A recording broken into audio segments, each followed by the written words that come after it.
Jenmi is the daughter of Oshun. Who? Oshun, the goddess of River Oshun, right? Yoruba goddess, and one of the only female in the pantheon of the collective of deities in Yoruba mythology, right? I won't call it mythology, but Yoruba. I was going to say, why do they call it mythology? Because we have to use English. When we are using English, we make mistakes trying to be able to explain this. She was one female out of all the other deities who came. The Ogun that lived in Oyo, the Shango that lived in Oyo, they were deified as because they walked the earth.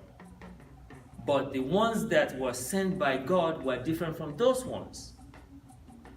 That's from the origin of Yoruba.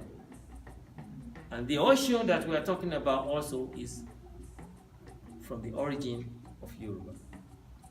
But the Oshun that became the river is the one that lived and married to the living.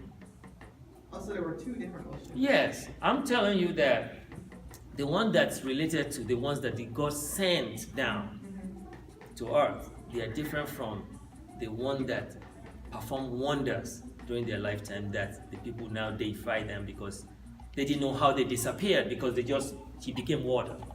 They said this one entered the ground. The other God is in the sky.